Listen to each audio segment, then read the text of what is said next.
I recently dealt with something no homeowner should ever have to experience. Some fake cops tried to arrest me on my own lawn, in front of my kid, and the reason? Because I wouldn't bow to some clipboard HOA president, Sharon. But the only person who ended up in cuffs was her.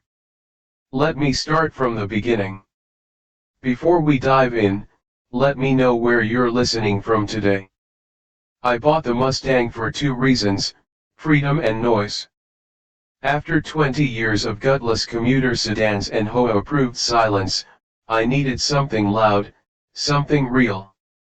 So, I rebuilt a 1969 fastback with my bare hands, tuned the engine until it could rattle fillings loose.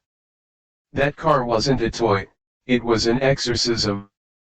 And the moment I rolled it out onto Hawthorne Lane, it was like I declared war. The first drive was magic: blue sky, open road, that V8 snarling like it had unfinished business. Then I saw him, Gary, khaki shorts, white sneakers, posture like he's ready to flag planes. He was standing in his driveway with a garden hose in one hand and a clipboard in the other. I waved. He did not. Instead, I got a letter the next morning, a formal warning from the HOA: noise disturbance, non-compliant motor vehicle use. Gary's handwriting, I'd bet a piston on it. Rachel read it and raised an eyebrow. You going to talk to him? I snorted. Sure. I'll bring cookies and a crowbar. I tried polite first. Crossed the street like a civilized man. Gary met me halfway, lips pursed like he'd swallowed a lemon sideways. That car is a problem, he said, scaring pets, shaking windows, violating Article 7.3b. What's Article 7.3b? I asked. He didn't answer. Linda and Tom emerged from their houses like backup singers in a Sharon chorus. This is a peaceful neighborhood, Linda said, clutching her reusable coffee cup like it had backup in the form of an HOA lawyer. Tom nodded. That car changes the tone. Let me guess, I said, the tone you prefer is beige. They didn't laugh. Rachel opened the front door just as Gary added, if you don't fix it, we'll escalate through official HOA enforcement. And then came the rumble of slippers. Grandma. 5 feet of sass and scorn in a floral robe. You threatening my grandson over a car? She barked, stepping onto the porch. Gary flinched. We're just discussing compliance. You want to discuss something? She said. Try breaking into that garage. I'll show you what non-compliance feels like. Gary backed off temporarily. 2 days later, another letter arrived. This one was slicker, more legal essay. Said mandatory inspection scheduled. Mandatory. I called the number listed straight to voicemail. Left a message, try stepping foot in my garage and see what happens. Then came the knock. 2 men, navy polos, cargo pants, badges clipped to their belts, the kind you'd find next to a pack of bubble gum at a swap meet. I opened the door. They didn't even flinch. We're here to inspect the vehicle on the property, the taller one said. Cool, I said. And you are? HOA Enforcement Division? You guys carry tasers too, or just clipboards and misplaced confidence? They stared back. Behind me, Rachel appeared with her phone.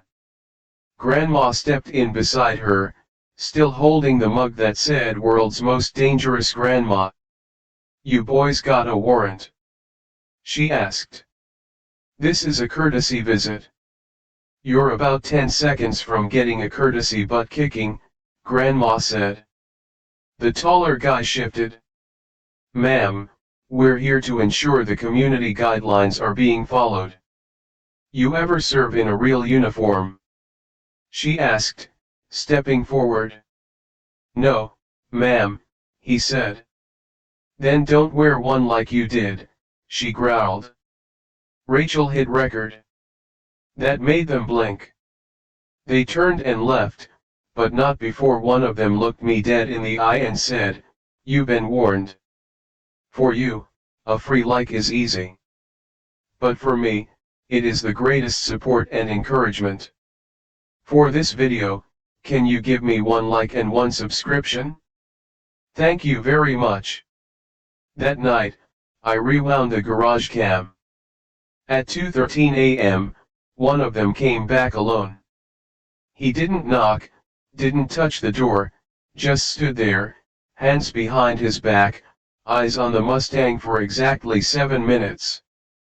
Then he walked off. I played it 3 times, looking for any detail, a tattoo, a limp, something. But the scariest part?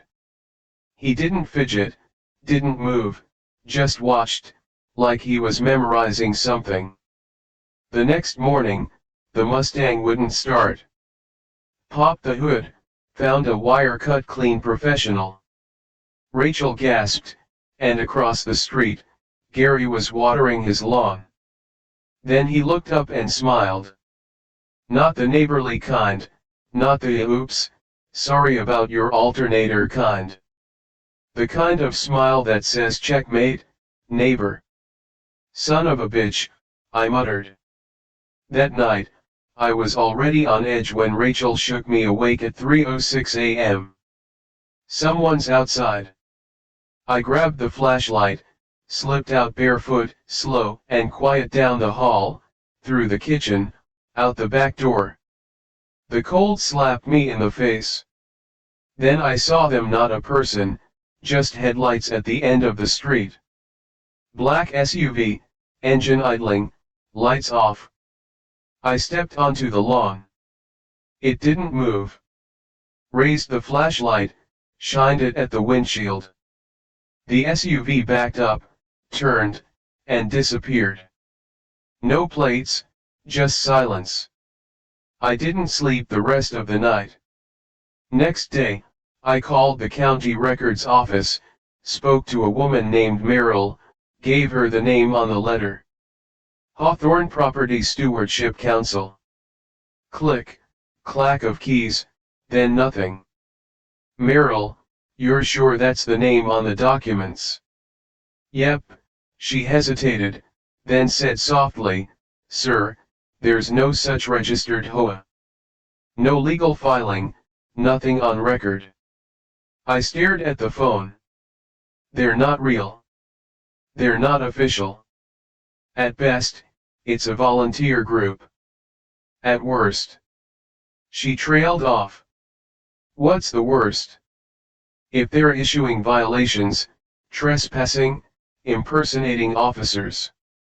She didn't finish the sentence. She didn't have to. I hung up and looked out the window. Gary was back on his porch, pretending to read a gardening magazine upside down. "Son of a," I said again. Rachel walked in. "What is it?" I showed her the footage, the cut wire, the SUV, the guy at 2 a.m. Then I told her what Merrill said. She didn't speak for a long time. "Then they're running something." "Yeah," I said. "A scam." "No," she said, "something bigger, something organized." I looked at the garage, at the car, at the trail of fake laws and fake enforcers and fake fines. This wasn't a spat, this was a quiet little war, and I was already in the middle of it. They wanted me to believe they had authority, but I was about to learn the truth, they had none. Rachel opened the mailbox and pulled out a fat envelope. Reed sealed, handwritten, thick like it came with demands instead of bills. She turned it over. Karen Carney, HOA President. Sound familiar? Grandma squinted over her crossword. Oh hell, that woman's got a clipboard for a spine. I wasn't worried. Not yet. But 20 minutes later, a knock came, so sharp it felt personal. I opened the door, and there she was, Karen. She didn't say hello, she didn't smile, she declared herself. "Mr. Keller," she said, tone clipped like she was halfway through giving someone a ticket, "we need to speak immediately."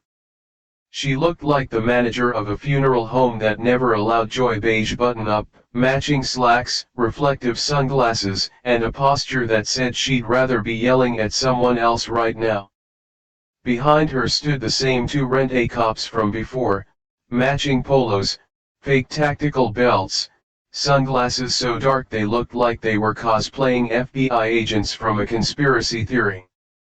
Karen raised her clipboard with the flair of someone unsheathing a sword. "You've received multiple violation notices. We're now initiating Stage 2 enforcement protocol." I blinked. "You made that up just now, didn't you?"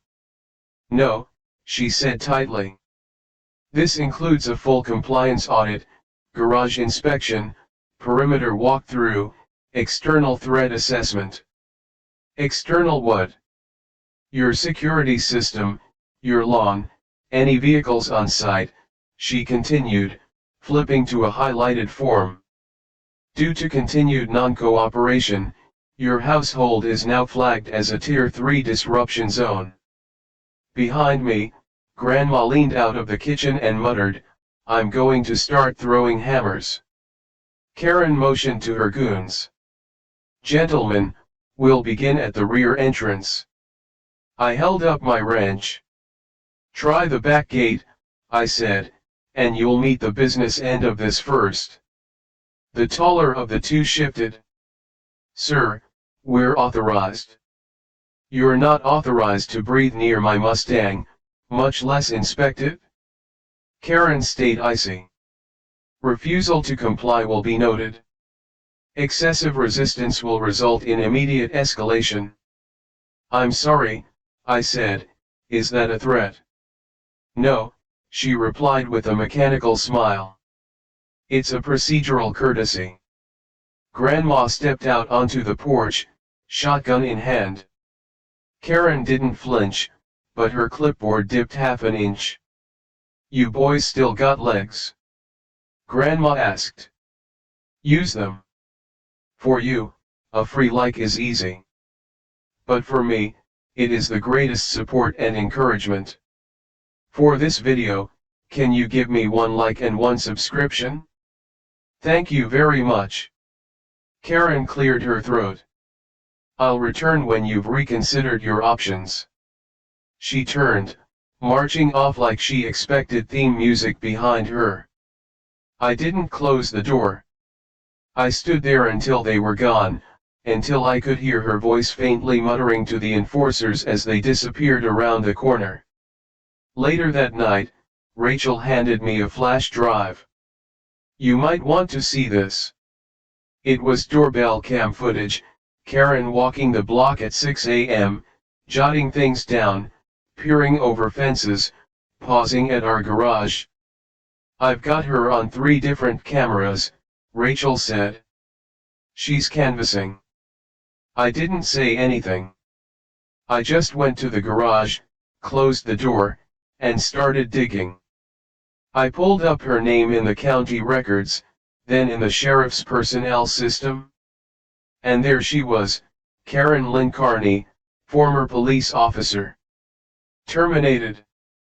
Reason: excessive force, evidence manipulation, unauthorized patrol expansion. There were scanned reports, one where she'd tried to enforce a private curfew on her neighborhood without approval, another where she'd carried zip ties and tried to detain a teenager for graffiti. She wasn't just a Karen, she was a fallen cop with a clipboard addiction and a god complex.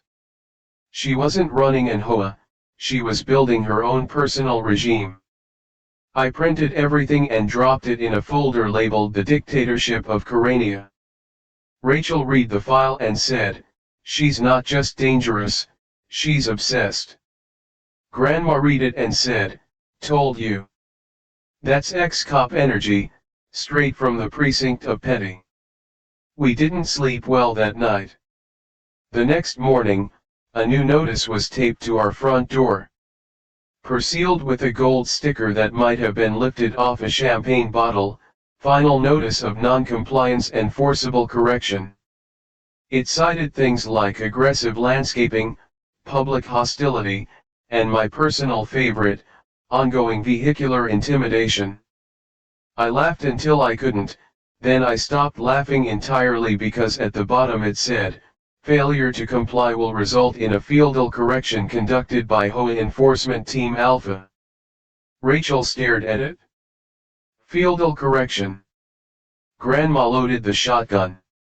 2 hours later, someone spray-painted non-compliant on my trash bins. That evening, someone left a roll of caution tape draped across our driveway. No note, no explanation, just a line drawn in plastic. By morning, my license plate was missing. Rachel's tail light was shattered. Then came the cherry on top, an orange sticker slapped dead center on our door, "Enforcement pending. Do not remove." I pulled it off and felt something underneath a wire taped to the back. Small, black, a tracker. Rachel paled. "They're tracking us." I held it up, turned it in the light. "Cheap but functional." "They're escalating," I said, and I meant it. That night, we set up a second set of security cameras, hidden ones focused on the alley, the back gate, and the side yard. Then we waited. At 1:47 a.m., movement. 2 figures, flashlights off, walking with the confidence of people who'd done this before. One of them knelt by the garage, the other checked the mailbox, then reached into their jacket. I tapped the screen and zoomed in. His hand held zip ties. "They're prepping for a snatch," I whispered. Grandma leaned over my shoulder.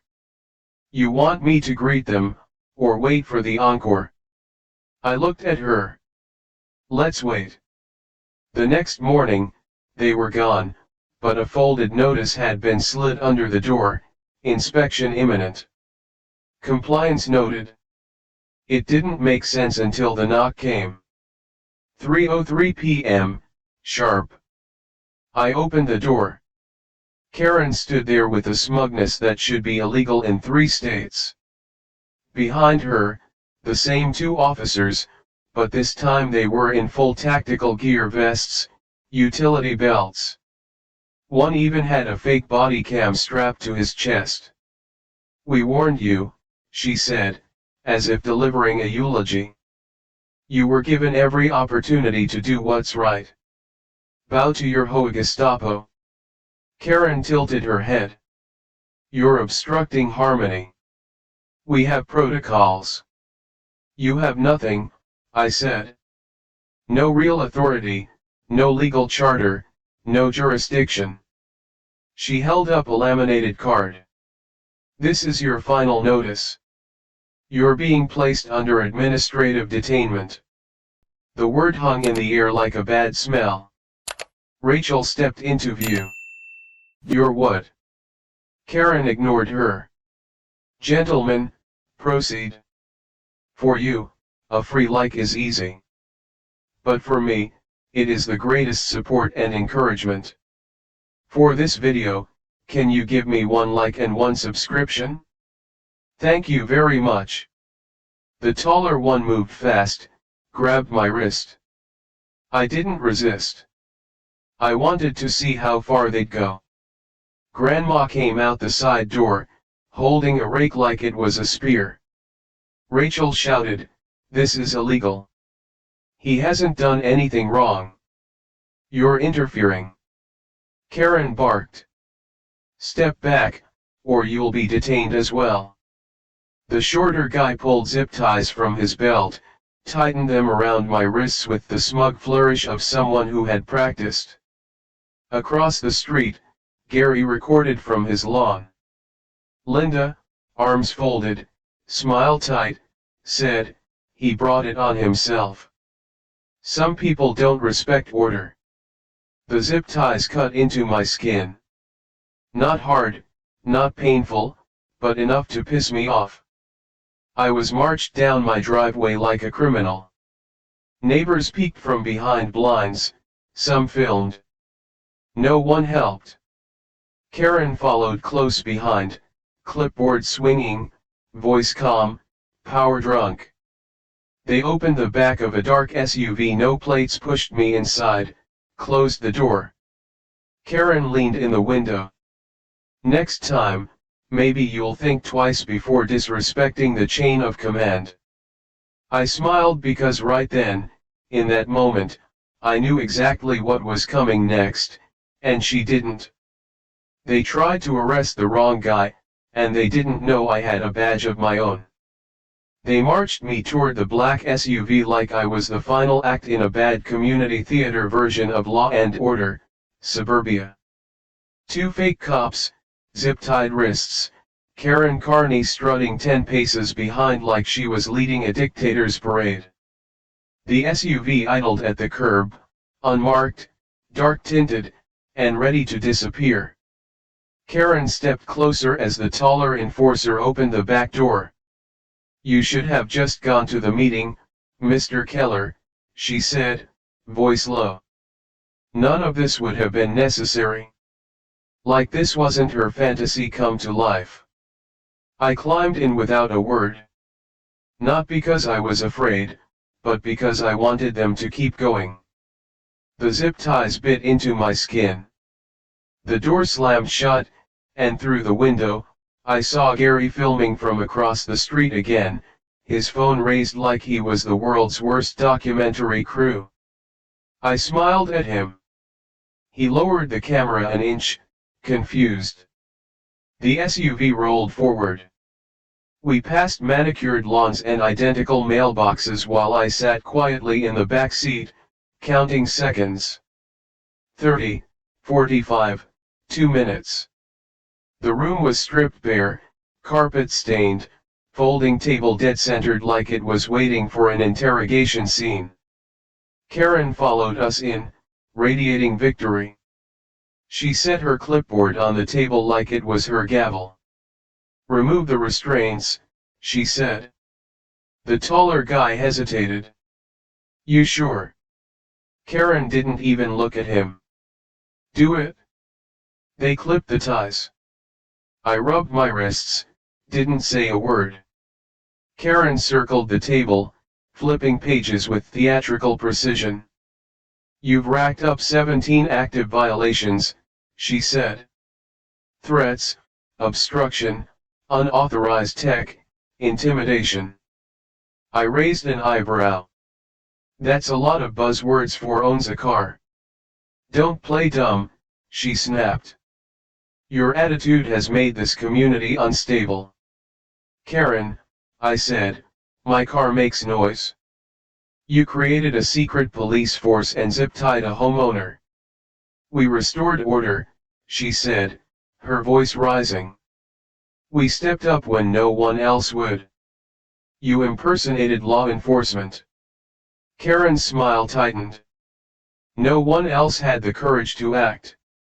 "You mean no one else had a clipboard and a god complex?" I slammed her pen down. "You think you're clever? You think I haven't seen your type before? You walk in with your smug car and your smug grin and act like you're above the rules." I cut her off by sliding something across the table. "Metal gleaming, official." Her words stalled midair. Karen stared down at a badge. She blinked, searched it with her eyes, hunting for some sign it was fake, a crack, a label, anything. She found none. Her voice dropped. "What is this?" "It's a badge. Very funny. Not a joke." I placed the appointment letter beside it, signed, sealed, county issued, temporary sheriff appointment, effective immediately. Karen's mouth parted, but no sound came out. The two enforcers behind her shifted on their feet like they'd just been handed live grenades. I leaned forward, calm, flat. You zip-tied a sworn officer on his own property, in a building you don't legally own, under an HOA charter that was never ratified. You know you can't. This isn't real. I was sworn in last month. Karen's hands shook. How was I supposed to know? You weren't supposed to do it, I snapped. You don't detain people with fake cops and expect a pat on the back. Her voice broke. This isn't happening. You played queen of the cul-de-sac so long, you forgot how the law works. Karen's knees buckled slightly. She gripped the table for balance. I didn't. This wasn't supposed to go this far. It already did. Silence, thick, buzzing. Then the door opened. Two deputies, real ones, calm, uniformed, weapons holstered but present. One of them nodded. Sheriff. I stood. Detain them. Karen backed up. Wait. You can't. This was a misunderstanding. The deputy moved past me. Karen pointed at the badge. He forged that? This is a setup. Ask Gary. The shorter deputy tilted his head. Gary. Karen looked past him toward the window. Gary. Tell them. Gary, still outside with his phone, lowered it like it had turned radioactive. He disappeared behind his front door. No, Karen said, panic rising. You don't understand. I built this place. I kept it safe. You weaponized a neighborhood, I said. You created fear, not order. You're destroying everything. No, I said. I'm resetting it. Karen tried to bolt. Grandma stepped into the doorway, blocking the exit with a cane in one hand and a taser in the other. Karen, she said sweetly, please run. I got a real slow afternoon and a full charge. Karen didn't move. The enforcers dropped their radios.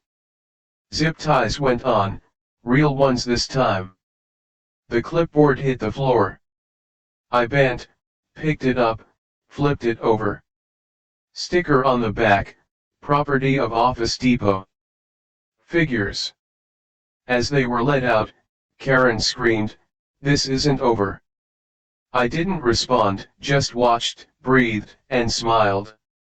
Outside, neighbors had gathered. Half looked confused, a few clapped. One guy tried to high-five me. I ignored him. Rachel met me on the curb. You good? I nodded. That was round one. She frowned. What do you mean? I held up the clipboard. Inside the cover was a sealed envelope labeled Phase 2. Later in my garage, I opened it. A map of the neighborhood, our house circled in red, and a handwritten note in all caps, we're not done. Karen wasn't done, and what she did next. That's when things turned really criminal. For you, a free like is easy. But for me, it is the greatest support and encouragement. For this video, can you give me one like and one subscription? Thank you very much. The smell woke me. Acrid, thick, like someone had lit hell on fire and funneled it through the vents. Then came the scream. Rachel. I flew out of bed, nearly slipped on the hallway rug, and sprinted to the front door. The sky was orange, the air burned, and my garage was on fire. Flames poured out of the roof like it was exhaling rage. Black smoke clawed at the sky. I could hear metal popping and wood cracking, and something deep in my chest tearing open. My Mustang. My hands dropped to my sides. Everything in me went still. Then I saw her. Grandma in her robe, shotgun in one hand, Rachel's cat tucked under her other arm like a football. She looked like she'd walked straight out of an apocalypse and decided it owed her money. I ran to her. "Are you hurt?" "No," she said. Heard a bang, looked out the kitchen window, saw someone toss something, then bolt. "You saw them?" "Too fast to catch a face." Rachel joined us on the lawn, breathless, eyes locked on the garage. She said nothing, just watched it burn. That car had taken me years, late nights, scarred knuckles, more therapy than I'd ever admit, and now it was charcoal. I dropped to my knees in the grass, couldn't breathe, fist clenched in the dirt. Didn't realize I'd punched the ground until I felt warm blood on my palm. That car wasn't just a car, it was the one thing I'd built that still made sense, a machine I could control when nothing else would. And now it was slag. The fire department showed up 10 minutes later, sirens, hoses, barked orders. They moved fast, almost like someone had called it in before the flames even started. The garage was a total loss. The official report: improper storage, possible firework involvement, no suspects. I held the clipboard in my hand and laughed out loud, bitter. Rachel didn't laugh. "Who does this?" she said, voice flat. I didn't answer. I already knew. That night, after the house was quiet and the smell of smoke had finally started to fade, I walked to the mailbox.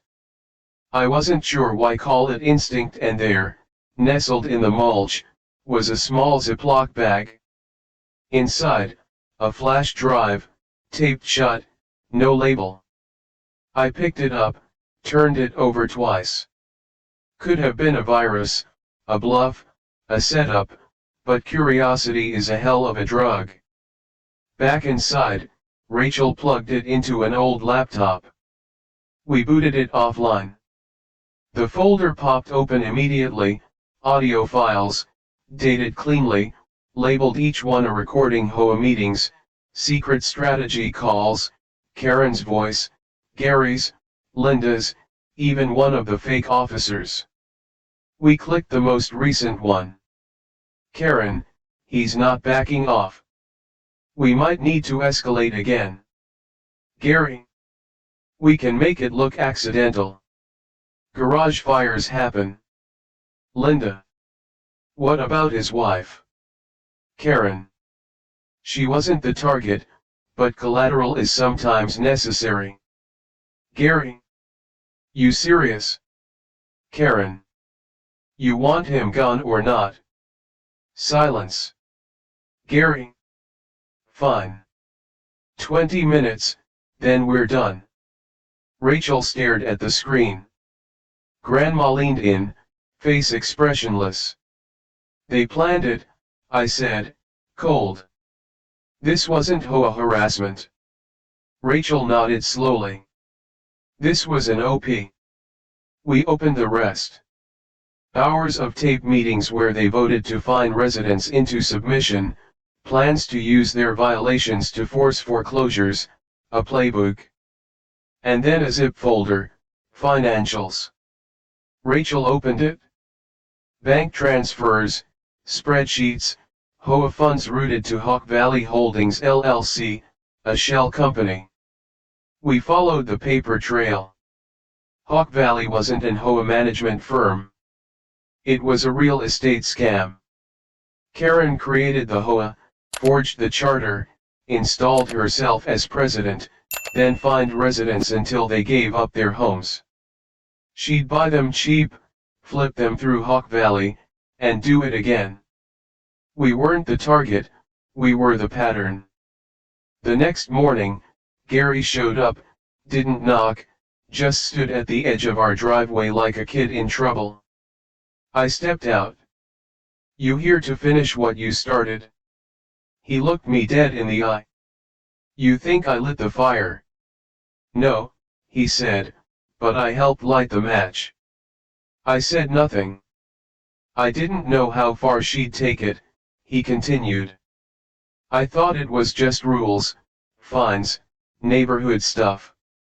And when it stopped being that, she threatened to bankrupt me. Said if I didn't enforce, I'd be next. I didn't blink, didn't move. Gary pulled another flash drive from his jacket pocket. I recorded everything. Meetings, calls. "I want out." "Why now?" He looked down. "Because you lost something, and I realized I helped take it." I took the drive. He turned to leave, stopped. "Watch out for Linda. She's worse when she's scared." That night, the three of us sat in the living room. The house felt different now, quieter, sharper, like it was waiting for something to happen. The Mustang was gone, the garage was ash, and the war had officially gone nuclear. Rachel scrolled through the files. "We have everything." "Almost," I said, "but we can't just drop it." "Not yet. We need a play," Grandma said. "A sting." Rachel nodded. "Force her to make a mistake on record."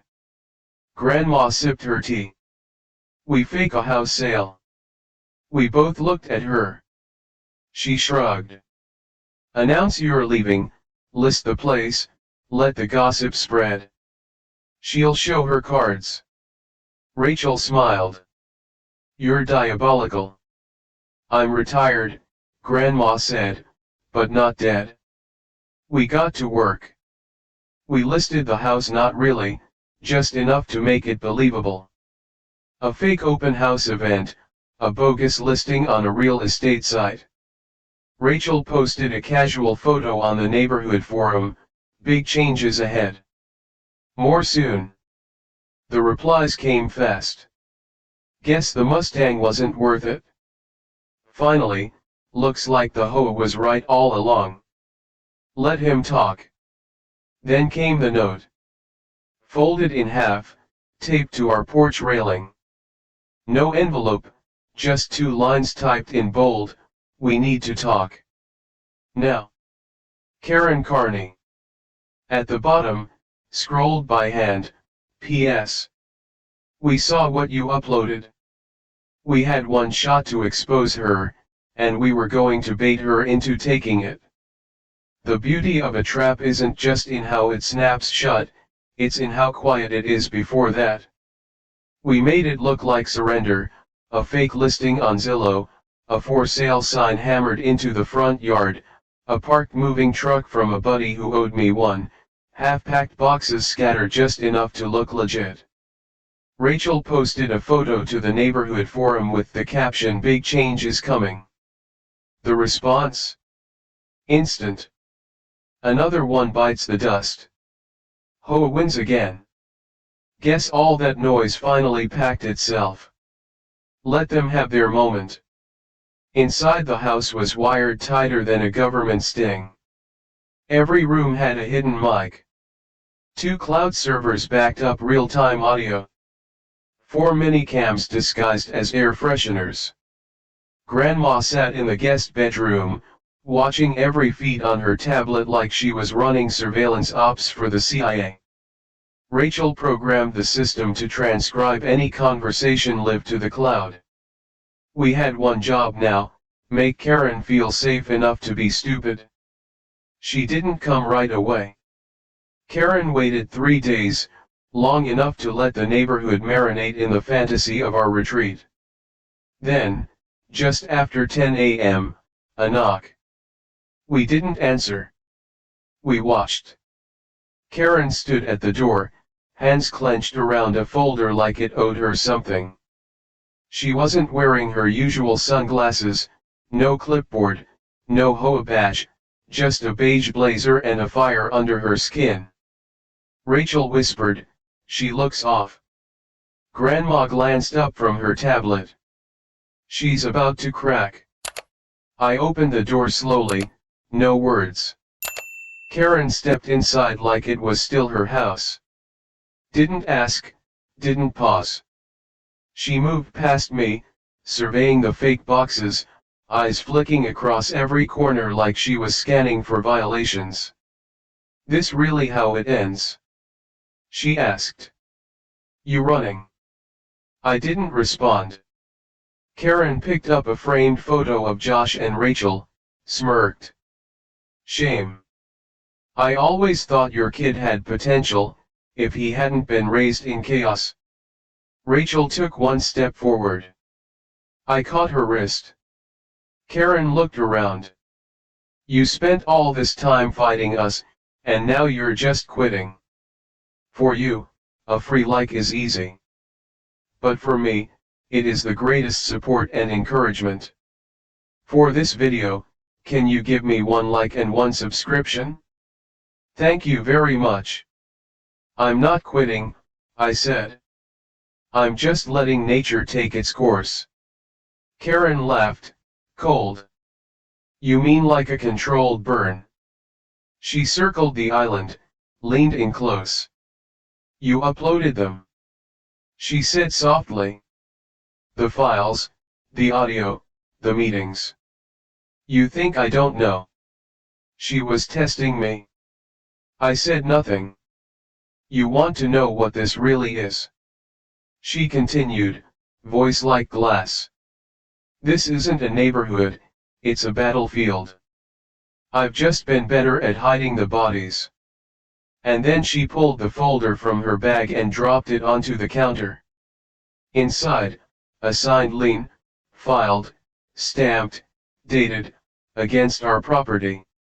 Rachel's mouth dropped. You filed a lien against us?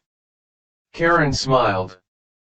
Public Nuisance Ordinance, Section 5B. There is no Section 5B, I said flatly. Exactly, she said. But most realtors don't check. That's when I got it. She wasn't trying to steal our home, she was making it unsellable. She wasn't taking, she was trapping. Rachel stepped forward. This is extortion. Karen ignored her. Here's how this goes, she said. You issue a retraction. You say the audio was edited. You withdraw the house from market, and you give me the originals. And if I don't? Karen leaned in, voice a whisper. You won't like the next fire. That was it. That was the line. What she didn't know. Everything was being transcribed live. Rachel had set up voice-to-text protocols. Every word was uploading. Grandma watched from the next room, her finger hovering over the emergency alert button. Gary was waiting 2 houses down with plainclothes officers, ready to roll in once he got the green light. I reached for my phone and typed one word, now. Karen kept talking. You want to play games? She said. I'll turn this whole street against you. Then she turned to Rachel. You know, you could have had a nice quiet life. All you had to do was tell him to fall in line. Rachel said nothing. Karen's gaze narrowed. You really think this ends with me? And then footsteps outside. The door opened. Gary entered, not sheepish, not broken, focused. Behind him, 2 plainclothes officers followed. Karen turned. What the hell is this? Gary stepped forward. You're done, Karen. She scoffed. You don't have the authority. The taller officer flashed a badge. Karen Carney, you're being detained on suspicion of fraud, harassment, conspiracy to commit arson, wire fraud, and impersonating a government official. Karen's eyes flared. You can't be serious. I stepped forward. We are. Rachel pressed the control. Screens across the room flickered on. Audio logs, video clips, transaction records, everything she'd built, now projected onto our walls. Karen lunged, not at Rachel, not at the cops, at me. She screamed something unintelligible: rage, fury, desperation.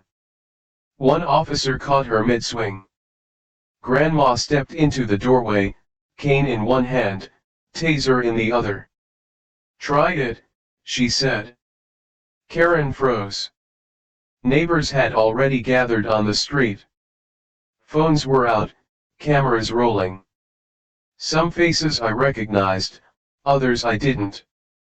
Gary turned to Linda, who'd stepped out of her house in a bathrobe. "She lied to all of us," he said.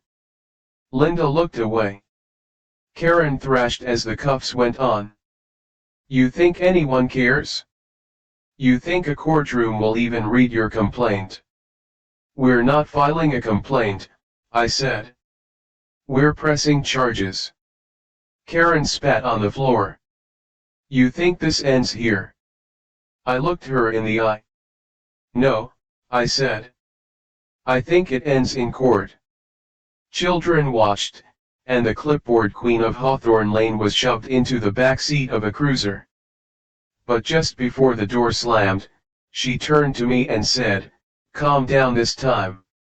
You missed someone." That night, the house was still, quiet. We didn't celebrate. Rachel curled up next to Josh. Grandma dozed on the couch, cane still within reach. I refreshed the security logs for the 5th time. Nothing. Then Rachel checked her email. Her brow furrowed. "You need to see this." It was an encrypted message. No subject, no sender. Inside, "You missed someone." Attached, a photo of us sitting in the living room, taken last night from outside the house, from behind a hedge. We hadn't seen them. We weren't done, but prison wouldn't keep her quiet, and we didn't realize until it was too late just how deep this thing went. The thing about fire is, it doesn't always die when the flames go out. Sometimes it waits. Karen Carney was arrested. That part was real. Her mugshot made the rounds. HOA crown revoked. Clipboard confiscated. 6 charges, from impersonation to conspiracy. Everyone assumed that was the end. It wasn't. Because Karen wasn't the fire, she was the spark. It started with a photo sent to Rachel's email from an encrypted address. No subject, no name. A photo of us in the living room, taken through the hedge 2 nights after Karen was arrested. Rachel stared at it. "She's in holding. This isn't her." Grandma said, "Every security cam had been clean. Whoever took that shot knew what they were doing." Then the day called. They traced Hawk Valley Holdings, the company behind the fake HOA, to a firm called Baldwin and Park. Mid-size law office, clean on paper, dirty underneath. They weren't just involved with Karen, they backed 3 other HOA boards in the county, all with the same blueprint: fake citations, foreclosures, cheap flips, big profit. Karen wasn't the architect, she was a franchisee. Josh didn't talk about what happened. Not the fire, not the arrest. But the day he walked to school again, he didn't ask for a ride. That night, he showed me the Beast 3.0, quieter, sleeker. "For protection," he said. "I get it now. Power isn't loud, it's steady." Gary helped where he could. Testified, handed over files. His mailbox was smashed. Neighbors turned. He stuck around. Linda didn't. She vanished behind her blinds and never came back out. But not everyone stayed silent. Some slipped anonymous notes in our mailbox. We knew. We just didn't know what to do. Thank you. The house got quieter. The air felt thinner, like something was waiting to shift. Rachel launched a site, HOAunmasked.org. Reddit ate it alive. Then the news picked it up. Then national media. Within 2 weeks, more investigations opened: HOAs, law firms, title agents. That's when we got the cease and desist, hand-delivered, no return address, no logo. Inside, cease publication. Remove all materials. Retract or face litigation. Rachel didn't even flinch. She tossed it in the fireplace. A week later, Grandma found the package on the porch. No return label. Inside, a thumb drive and a note: "You stopped the puppet, want the puppeteer. Garage. Midnight. Come alone." I didn't bring backup. Grandma watched from the window. Rachel didn't sleep. The garage still smelled like burn. A laptop waited on a folding chair. The drive opened. A single video. Karen. She sat in shadow, tired. If you're watching this, I lost. I didn't start this. They approached me, told me how to manage my neighborhood, promised debt relief, then power. I enforced the rules they gave me. They said I could build order, but I wasn't in control. They don't care who burns, only that the property changes hands. She paused. You were right to stop me, but you're not looking high enough. Screen went black. We gave it to the DA. Then the Fed stepped in. Karen made a deal. She named names: developers, attorneys, one zoning official. Accounts froze. Properties unraveled. Baldwin and Park disappeared overnight. But before they vanished, one last package showed up. Another map. Another neighborhood. Same tactics, same playbook. At the bottom, in red ink, "You stopped one. What about the others?" We rebuilt the Mustang. Josh helped. We added quieter exhaust, sharper sensors. I taught him how to torque a socket. He taught me how to calibrate motion tracking. Rachel was invited to speak on housing law reform. Grandma launched a side hustle, "Hoa this." Mugs. Sold out in 3 days. And me? I still check the cameras out of habit, not fear. Because peace doesn't mean no one's watching, it means you are. The neighborhood changed. Some neighbors waved again. Some didn't. The ones who helped her? They walk faster now, keep their heads down. But I don't need their apologies. They know. That's enough. And every now and then, we find another envelope, another address, another silent dare. Maybe one day we'll answer it. But for now, we hold the line. Because in this neighborhood, peace wasn't free, it was defended.